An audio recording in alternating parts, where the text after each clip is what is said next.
Metal Up World, this is CJ with cjortiz.com and metalmotivation.com. This is the first of a new 5-message series I'm doing on how to stop punishing yourself and start living your life again. Now, this is all shown in my Life Domination online coaching program, and you can learn more about that if you visit the link below. How to stop punishing yourself and to start living your life again.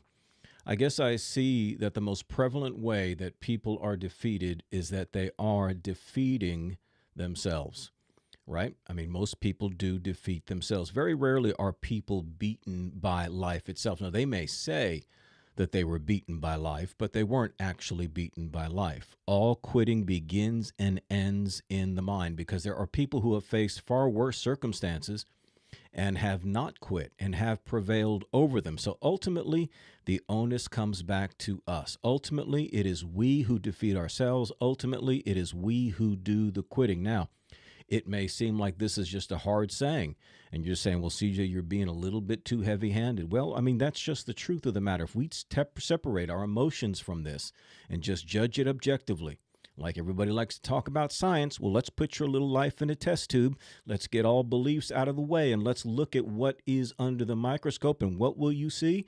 You will see self-defeat. When most people are held back, it's not life or the circumstances necessarily that's holding them back. They're doing it to themselves. They are holding themselves back.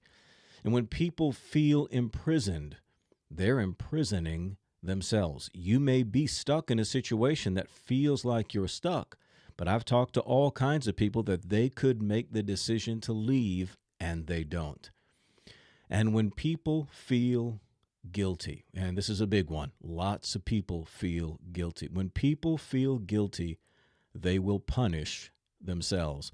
And that's going to be what we're going to talk about a great deal this week, is why we punish ourselves. And the problem is that the self-punishment never really fits the crime. I mean, people are punishing themselves far more than what they think they did, what they think they actually deserve. And if nobody's going to try them and put them in jail, man, they're going to do it to themselves. They'll create their own prison, self-created prison, which is actually a doorless one. There's no door.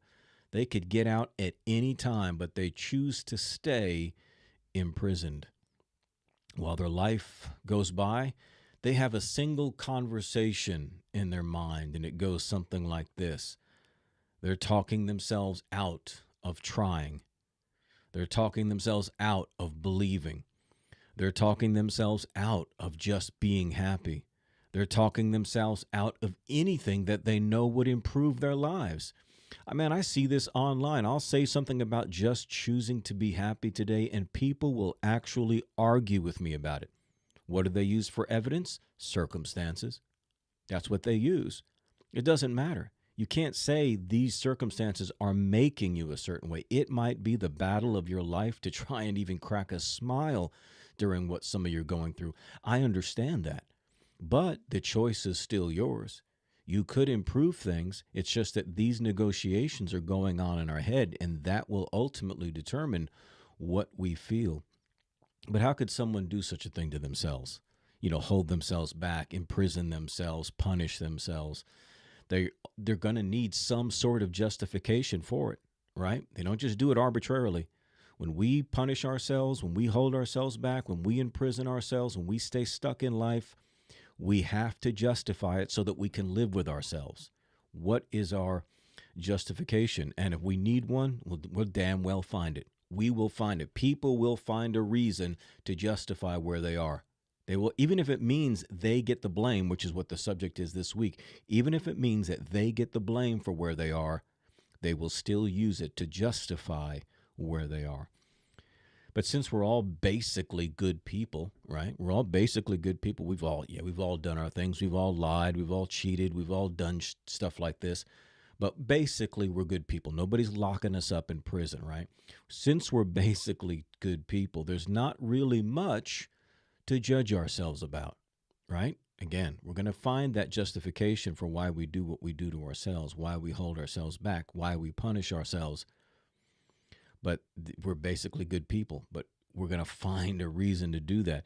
And since there's really not much to judge ourselves about, we have to then make major issues out of minor ones. That's how we do it.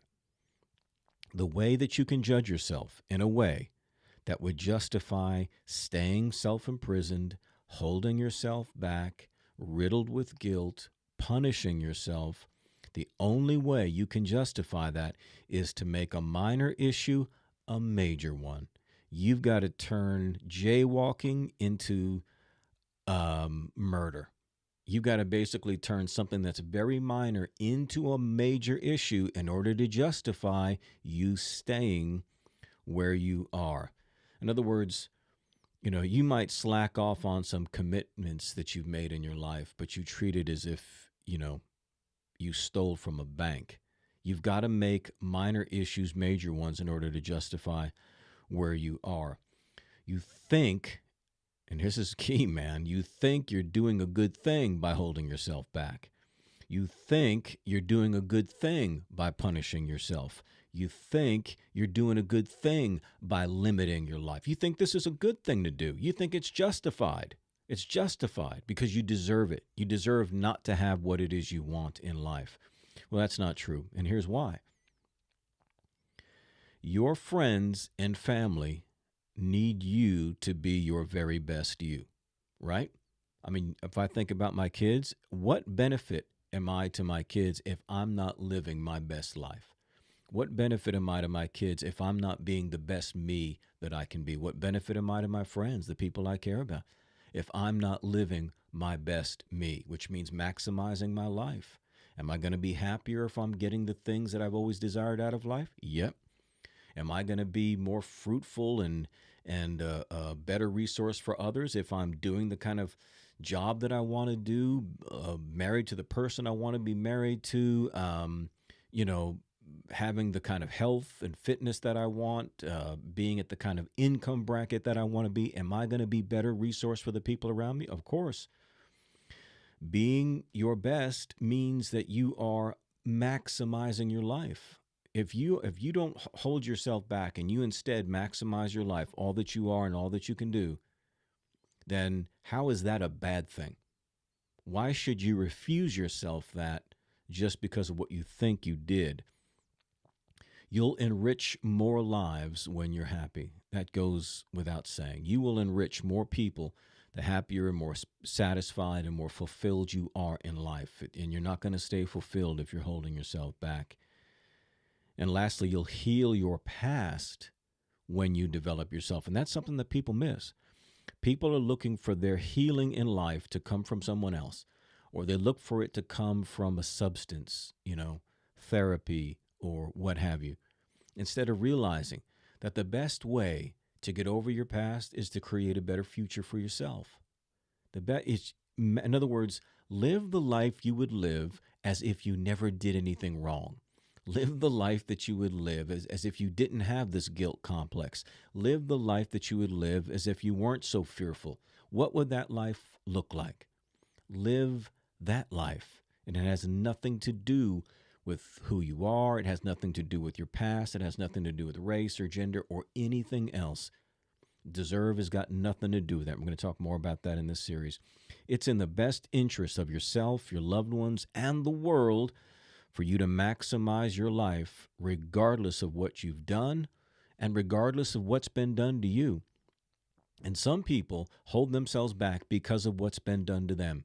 We find this often in when somebody is molested or abused when they were young, the guilt was put on them.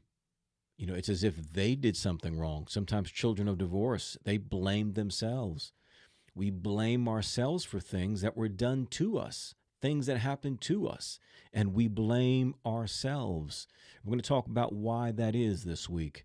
Our inner sense of right and wrong, our inner sense of good and evil, our inner sense of crime and punishment, our inner sense of justice and injustice. That's the reason why. That's the root cause. And if you understand that, and you start to transform your thinking about that, you're going to watch your life immediately shift from where you are to something you may have never been before. And that potential is in you right now. That power is in you right now. The capacity to live your very best life is still in there, regardless of how much hurt and pain and guilt is piled up on top of it. The purpose of personal development or self-improvement is to tear that stuff down, and you start becoming the warrior that you know that you are. The person, well, maybe you don't know that. Well, that's going to be what we're going to talk about, that you are that warrior. You are that person that can overcome. You are the one that can live your best life. Can you dig it? I hope you can. So join me this week in this 5-message series on stopping the punishing of yourself and living your best life. Again, I always show the first episode of each week's series for free right here. If you'd like to see the rest of them, you're going to have to join the Life Domination Coaching Program, but it's extremely cheap and easy to do. Just visit the link below, metalmotivation.com/Life Domination Coaching. This is CJ, the Metal Motivator. And remember, in whatever you do, don't suck. Metal up.